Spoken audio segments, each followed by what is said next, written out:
How's it going, boys and girls? Data here, and welcome back to the Minnesota Wild franchise mode, episode 22, as we are now in part 2 of the 2025 off-season. Usually we'd be ready to kick off the 2025-26 season, but because of many questions last episode, we extended the off-season into a part 2. Hopefully this won't be too long, not nearly as long as the last one. We just got to answer a few questions that we had in the last episode, and last episode was a heartbreaker. Man, we were trying to go after a huge fish in restricted free agency, going after Nicholas Enqvist from the New York Islanders, 96 overall, franchise power forward, 20 years of age.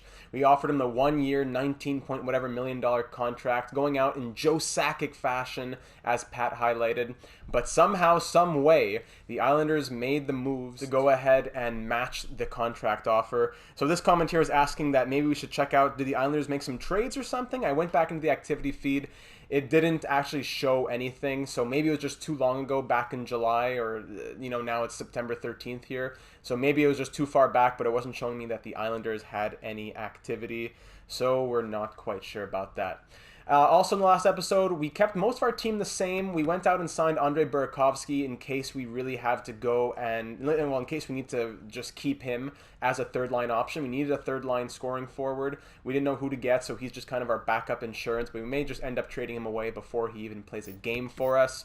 On defense, we had fantastic growth from Skylar Ellington, who's up to an 85 overall at the age of 20. Low elite, top 4D. He was an undrafted free agent signing. He played last year in Iowa. He was an 80 playing with a +5, and now he's an 85 with a +1 over here with Mikhail Sergachev. We didn't get any growth from Leon Botter. We got some growth from Dimitrius Kria up to 80. We got growth from our new backup goaltender, Maxim Morozov, who was a second-round pick in 2021. He was starting in Iowa last season, and now he'll be backing up here in the NHL. Chekovich grew to an 80.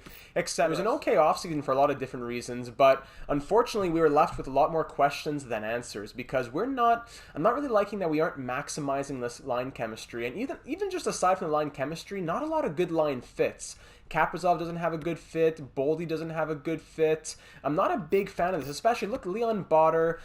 Are we keeping him? I don't know. His fit isn't great. Mikhail Sergachev, his fit is decent enough, but he's a two-way D. Ellington, not a great fit. Tarky, terrible fit. It's just really difficult to figure out what direction are we going in. Can we continue rolling with these coaches, or should we make a big change? And that's what we're going to really be looking into this episode. So first of all, back to the comment we just took a quick glance at from Schneebauer. The comment says that I don't think coach fit has too much influence on the assistant spots, so we should really just look for the best grades. Also, try to get an AHL head coach with the same schemes as your NHL head coach so you can grow your prospects and know where they would play in the NHL. This has always been something that I've been a big advocate for. You definitely want to have your AHL coach having the same schemes as your NHL coach. Unfortunately, we just haven't been able to do that yet because we haven't found who our long-term head coach will be for this franchise mode. But I think we're getting some ideas about who it may be. Patrick Marleau did great things down in Iowa, but if we're getting a new head coach in the NHL, we're going to get a new head coach in the AHL, even though his record is 116, 23, and 13 with Iowa. Continuing on coaching here, Old Man Sports has a great comment saying, for coaching, there are a few decent options if we make one major change. Trade Torrey Krug. Botter, Tarky, Korea, and that Skylar Ellington 85 lottery ticket do not fit this coach. So they don't fit any of the coaches that fit Krug. He's getting close to my actual age in-game, and he has the most Cousins value. We're talking about possibly going after Dylan Cousins. Ringing Dylan endorsement, of course. And then the most important point here, we need to spend at least $10 million before October 10th. We're under the cap floor, and all of our great contracts are going to shoot up for their entire duration if we don't do anything. So do what we have to, pay Parise $15 million, do what we got to do, and can't wait to see what happens. Really fun episode. Thank you very much for that. Old Man Sports, a real gem. So, Torrey Krug here, that's the thing about offensive defensemen. We're going a bit deep here, but offensive defensemen here like Torrey Krug, often you got the pinch and the cycle. So if we want to get a +5 with Torrey Krug, you need a defensive defenseman who has the right cycle shoot bias. Botter doesn't have it, Ellington doesn't have it, and none of these two-way D have it either. Even though, Sergachev does have a dash, but he's a two-way D and he's not an offensive defensive defenseman.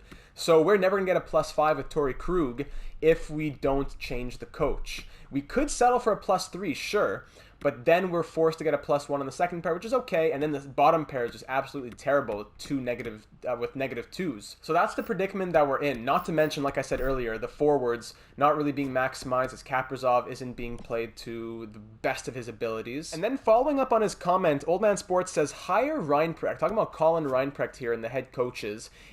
Colton Reinprecht. He is a style, physical, and technicality is generalist. He has some good attributes. He has a decent-ish NHL record, and he has a 65% team fit. Take away that negative to Torrey Krug, just like that, it's looking a lot better. And add a player who fits nicer, would be closer to 70. He's a generalist, so look at over here. Everything is balanced. If you've seen my video on line chemistry, you know that's going to get us a lot of yellow dashes and a fair amount of green check marks as well. So that is exactly what we kind of want to look for here in Colin Reinprecht. Hoot Boy did leave a comment as well, saying that we should go for a forward coach because they get the best out of teams with playmakers and snipers. Naming names, he was thinking Marlowe, but I tried Marlowe. He didn't really fit, unfortunately. And if not, then we can go with Draper, as he seems to get good chemistry with some of the younger players. So Draper, Guillermo Draper, 69% team fit, fantastic. Likes Fiala, loves Tarky, Botter, Korea, really nice. He also doesn't seem to be a big fan of Greenway either. So although he likes a lot of the other, he has a higher team fit. I'm not liking his fits for Boldy and Rossi and Greenway like that. And then also at the end of the comment says we should look to renew Lambert as quickly as possible. We'll look to do that. But just looking at his team fits here, it's great that he fits Tarky on the third pair. He likes Fiala, he likes Costin, Lambert, that's fantastic. Krug we could deal with, but it's just that he doesn't fit Greenway that well. And yes, we could trade Greenway in theory, but then again, do we want to have a B-rated coach? There's a lot of things to balance here. Colin echoing those same thoughts as well, saying get a coach that matches the core you want to keep for sure, and trade away guys that don't fit, such as Torrey Krug. So that's what I'm really dealing with here. Are we going to be keeping Jordan Greenway as our first line power forward? If yes, we can't go Draper. If no, we could go Draper because he likes a lot of these other guys, especially Brad Lambert on the second line, which is very nice. So I think Kaprizov, Rossi, and Greenway, no chance we'll get a +5, but Kaprizov, Rossi, and another power forward possibly could. And that's where different trade possibilities for power forwards came into play. We were thinking about possibly going after Dylan Cousins. Jackie's saying we could trade Botter for Dylan Cousins, and even Braylon Montgomery could move as well. I don't think that even gets Cousins, unfortunately, Botter and Montgomery.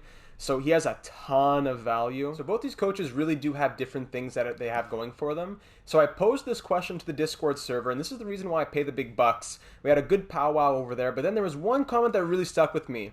Tic Tac coming through. He says he likes Reinprecht better because he has identical first and third line schemes, which is huge for prospect development. You could ease a star prospect into the NHL through your third line, and when he's ready, move him into your first line without missing a beat.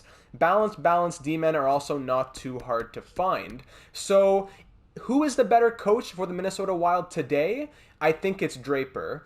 Who's a better coach to long-term build around? I think it's Colton Reinprecht. So we're looking at the very, very similar line fits across the entire team pretty much. That it may be a bit harder to get the max chemistry, but I think we should be able to get a lot of +3s with Colton Reinprecht. Addy left a comment in the Discord server as well when the episode first dropped, saying that we should try maybe Robichaud as coach again. And Robichaud would be great, but the problem is he is identical to Van Ryn, so we'd just be in the exact same situation where we'd be anyways. Maybe keep Sergachev, maybe trade Botter, promote him to the first pair, maybe Marlowe a head coach is an interesting idea. So I appreciate those thoughts, but I love Robichaud, but actually I think he might have to be the odd man out. He might have to be the one going out the door as we hire our new head coach here. And then Pat later doubles down again, so this is just to reinforce more about Reinprecht.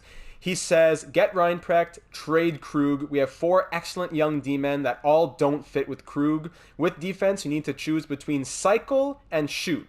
It's 4-1. Plus, the best coaching option fits the 4 young fellas. Maybe Krug even leads to getting Dylan Cousins. Hicks was a proponent of maybe getting Draper, not Reinprecht, because any drafted defenseman is going to have pinch and not shoot, which means the balance will give them a dash, but they'll never get a green check mark.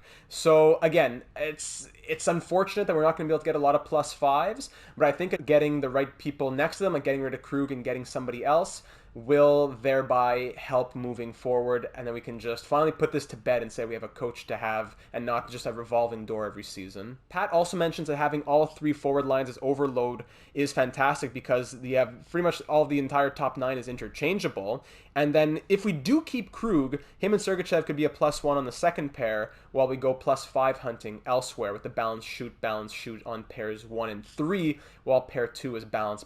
So it's a grindy episode here as we're just finishing up the offseason, but these are important conversations and I do appreciate them. So I think that's pretty much over and done with. I'm sold on Colton Reinprecht, and we just got to cover a few more comments here before we can fully just get through everything we want to do, call it an offseason, and finally be ready for next episode. I finished last episode by asking 7 different questions, pretty much, and there was a couple comments that answered all 7 of them, so I appreciate that. Starting off with Mike. My first question was, do we sign Valen? What's going on with the defensive prospects? And then question number 2 was if we make a trade for a power forward. So he answers 1 and 2. He says, take a defensive prospect like Valen and flip him for Matthew Tkachuk. Should we go after a different big name? He suggests Nolan Patrick. What's up with Burakovsky? Keep him unless we find an upgrade. The new additions could help the cap floor. Question number 6, I was asking, would it be crazy if we traded with some of our two-way defensemen? And Mike says that trading Sergachev and or Tarky for Adam Boquist would be interesting. It would be a stud offensive defenseman instead of the usual Makar and Hughes that are in other franchises. So it's difficult to get an offensive defenseman with Reinprecht, I think, as coach. But I'm going to go ahead and scout him at the very least. And some other players that were mentioned, like Nolan Patrick, Yamamoto was in one comment. So I'm going to send out the scouts at least, and then we'll be able to get a better idea of how fits happen with the new coach, Matthew Tkachuk as well. And for question 7, Robbie Show, he does not fit like we mentioned, so that wouldn't really work out. Love the videos, keep up the great work, go wild. Thank you very much, Mike. Also answering those 7 questions was Jiggles, who said we should think about Tkachuk or Kravtsov. And yes, we should hire Reinprecht, and worst case, if an A+ kind of coach gets fired later in the season by other teams, we could hire him immediately and fire the current coach. So we'll see what happens with the rest of the NHL, but at the moment, I think I'm pretty sold on Colton Reinprecht. And still talking about Reinprecht, I'm trying to organize all the thoughts here that came in the Discord server as well. Pat was talking about an example from his AHL team. Looking at this now, he got +5, 3, and 3 on his 3 defensive pairs with a coach like this, using balance shoot and balance cycle defensive defensemen, and then pinch shoot offensive defensemen, and then balance two-way D. So it's definitely possible to get +5s, +3s with offensive defensemen. We just got to figure it out and find the right players with appropriate scouting. So basically all that to say that it looks like we're going to be hiring Colton Reinprecht as the new head coach because he seems to be the best long-term option. Oh, Henry left a comment saying that it does look like we can get a +3 with Krug and Skylar Ellington up on that top pair. But again, like Torrey Krug, I love Torrey Krug so much, and although he's the odd man out, I don't think we're going to trade him. I'd rather try him on the second unit with this new head coach. I know he's 34, but he is 90 overall. He won a Norris Trophy just, in his first full season with us. He won the Norris Trophy with 63 points. Last season, he had an even better season with 66 points. Didn't win the Norris Trophy, but just continued to improve. So he's been an absolute wrecking ball for us. He's been fantastic. And with, 2 years left on his contract, I'm happy to play him this season for 1 more year and then think about trading him next season. People who we may be trading, like Leon Botters on a very short leash. Mikhail Sergachev, we have him on the last year of his deal. We signed him to an extension, but that's pretty much just to keep his trade value up. I don't know if I see him staying long term. Then for forwards, do we sign a big power forward, move Greenway down to the third line? That's going to depend on some scouting outcomes once we go ahead and get this new head coach. I'm going to go ahead and send this guy a contract. Colton Reinprecht. He has a record of what? 203, 182, and 25. He was the head coach of the Winnipeg Jets for the last 5 seasons, having decent seasons. He'll be back reunited with Connor Hellebuck. So he's 60 years of age. Doesn't look like a day over 43. We're going to give him a max 8-year deal because I don't want him going to free agency like that snake that we lost to the Arizona Coyotes a while ago. I'm going to go ahead and give him 8 years, $2 million, just to hope that he signs on. Budget doesn't matter. We're not playing with owner mode. So 8 years, $2 million for Colton Reinprecht as the NHL head coach, and that means that Van Ryn or Robichaud becomes the associate coach. I'm not sure who it's going to be, but we would be able to get one of them to stay. Robichaud has great teaching, power play. Offense and defense isn't super high, And Van Ryn, his teaching's a bit lower, but his power play is still A+, and he's better on the A's for offense and defense. And it seems as though what Reinprecht is missing the most is that he's slacking a bit on the power play, and he could use help on offense a little bit, maybe at an A-. So I think that it makes the most sense to probably keep Van Ryn, especially considering that he signed for 3 more seasons, and this is Robichaud's last season. So in theory, we could just keep him as like the goalie coach, but that wouldn't be good for staff chemistry and morale. Plus, it just wouldn't make sense in general to have an A- rated coach as an assistant coach. So I'm going to make Robichaud, I'm going to fire Robichaud, unfortunately. I'm going to keep Van Ryn. He'll become the associate coach. I'm going to promote Levasseur to assistant coach. So Robichaud, he's been here since like almost the beginning of our franchise mode. He spent some time as the head coach in 22-23 and 23-24, going 62-30-9. But I would just wish him the best and hope that he can get a head coach position somewhere else. So Pierre Robichaud, it has been an absolute pleasure. Levasseur is going to become our assistant coach for the moment. Well, actually, he's going to become our full-time assistant coach. I want Patrick Marleau to become our NHL goalie coach. He's done fantastic things down in the NHL. He has been amazing with the Iowa Wild, and I want to get him into the NHL action to hopefully one day become our full-time associate coach, perhaps, if not our head coach, if it doesn't work out. And it also works out because we need to hire a new head coach in the AHL. So I'll make Zadorov head coach just for the moment. We need to go out and hire an AHL coach who has the exact same scheme as Reinprecht here. So there's Robichaud out in the free agency world. Reinprecht, looking at his things here, his tendencies, his scheme fits, overload, balance, carry, blah, blah, blah. I was looking for who is the same when it comes to AHL head coaches, and I was shocked because the first person that I looked at, the highest ranked one, Cohen Eichel, has the exact same fit. Every single thing is the same. I was shocked that the first person I looked at had the right numbers and a 62% team fit as well. So sounds good to me, Cohen Eichel. I will hire you to be the AHL head coach. He won't want to sign on as the AHL assistant coach, and you have to fire the other coach and promote him and demote him, and it's a huge, long process. So I will give him 8 years as the NHL goalie coach, and then I'll demote him to AHL head coach after that. Actually, I had to rearrange the coaching staff here, or else they're going to try and get hired, and they'll say, oh, I was going to accept it, but this seems like this position was already filled, blah, blah, blah, blah, blah. So we'll just start simulating a few days. Hopefully they will sign on. They'll give me some snarky comment about why I guess the financial compensation. Yeah, here it is. I don't really like the makeup of your roster, but I'll do my best. Okay, sure you will, buddy. And I don't feel the role you have offered me is... What? I'm not... Okay. So I'll have to work on Eichel. But at least we got Reinprecht, and that is the most important thing. As the head coach, Van Ryn associate coach, Levasseur assistant coach, Patrick Marleau can... Actually, I'm not going to promote Marleau. No, I'm just going to re-offer that to Eichel again. Just offer him more money. Money doesn't matter, so who cares? Here you go, Cohen Eichel. Take another extra 150 grand just on me. But that's not a huge deal. Whenever he signs on, he'll sign on. We're not really waiting for him for anything. Let's see how the line chemistry looks. Okay, +3, +3, +3, +1 with the lines like this. If we were to put Greenway third line, still get to +3. Okay, so we could go out and get that big name for the first line, as some comments were saying. Defense +1, +1, +1. The problem is that Torrey Krug is pinch and cycle, and if we want to get a +3, we're going to need him to be pinch and shoot. So Torrey Krug, he fits best in the second pair. That's what the coach is saying. He gives us dash, so that's where I'll put him. And we get a +1. Yeah, so in theory you could get a +3, but there's no defensive defenseman who fits, as Botter doesn't have a great fit. And Demetrius Correa is a two-way D. That's it. It's just Botter or Ellington, yeah. So no +3s for Krug, but I'd rather have him on the second pair getting a +1. Meanwhile, we'll get an offensive defenseman maybe with the right scheme fit. Play him with, how does Scott Ellington has a decent, we get a +3 or a +5 in this first unit. If this is my greatest dream, if we could go Krug Ellington on the second unit and get a +1, Tarky and Korea get a +1, and then we trade Sergachev for an offensive defenseman who fits. We trade Botter for a defensive defenseman who fits. Just for this season, +3, +1, +1 on defense. Then in the future, even a two-way D who fits.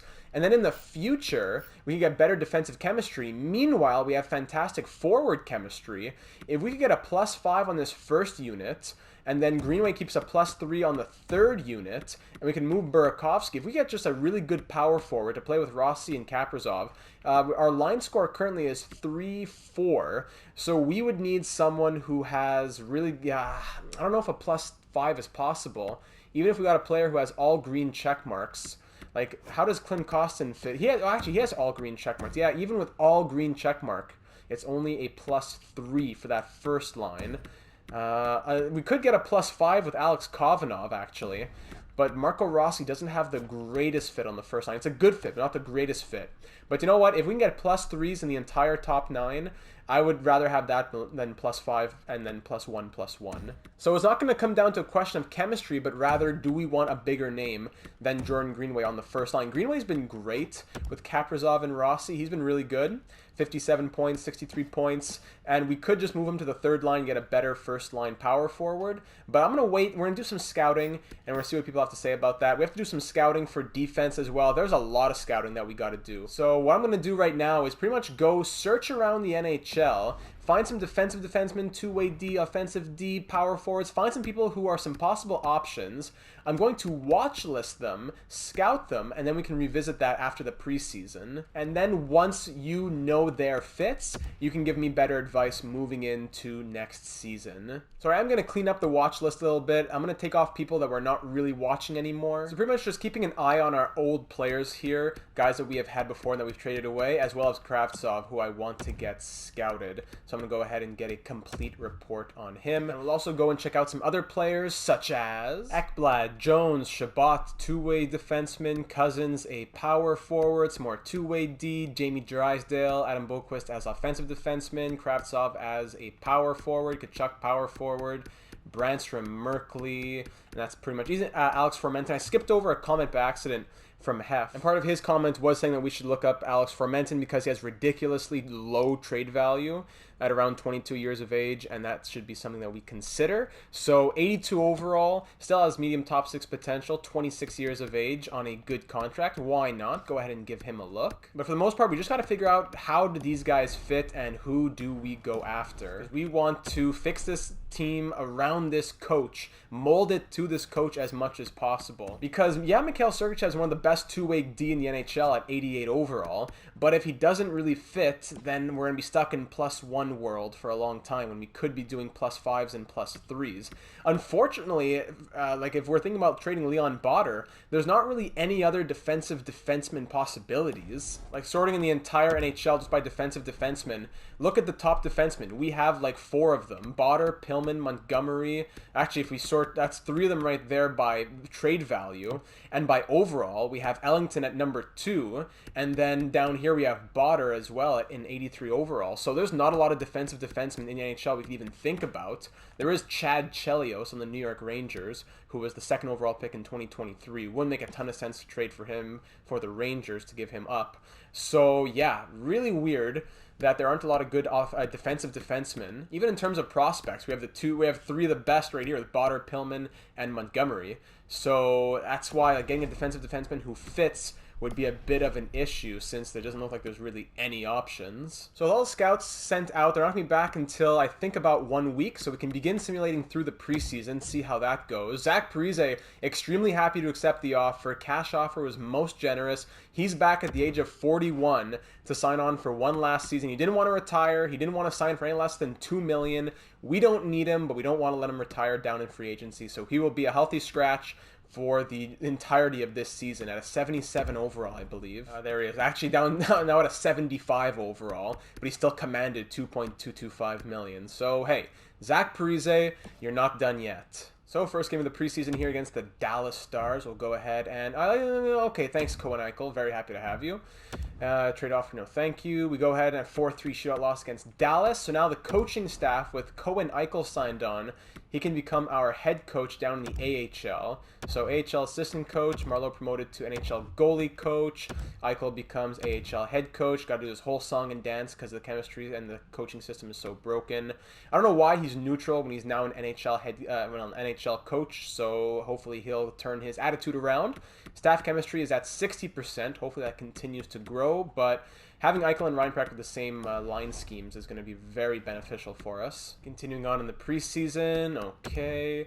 Colorado Avalanche, 6-1 win against them. Predators, we beat them 5-4 in overtime. Our scouting reports should be done now. And they are, except for Charlie McAvoy, who for some reason is down with the Providence Bruins. But he got called back up now. Okay, so I guess now I can scout him, so that'll be a bit delayed. So I sent out the scouts again, but now we're going to have to keep waiting, hopefully until those guys get called up. So I'm just going to go to the end of the preseason. I'm going to keep a note on it. I just keep an eye on who gets called up and down myself. Yeah, I'm not going to have to concern you with any of that. All right, so we're really getting down to the wire here because we are going to be automatically adjusted for the salary cap on October 2nd if we don't do something. And here we are on September 30th.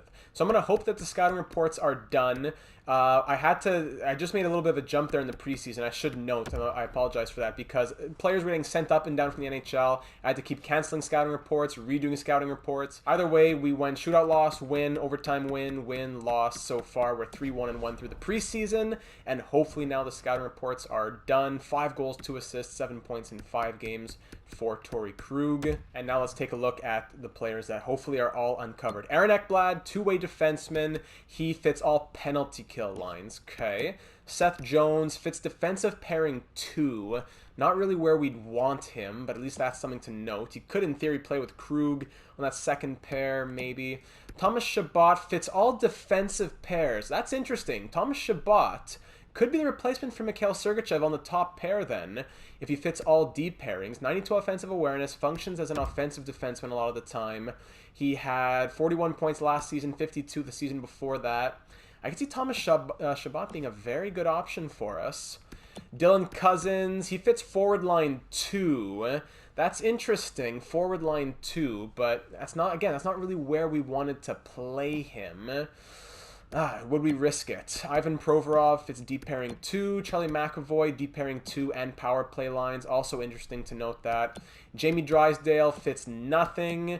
Boquist fits maybe deep pairing 3. We'd have to scout him again, but I'd put my money on probably none.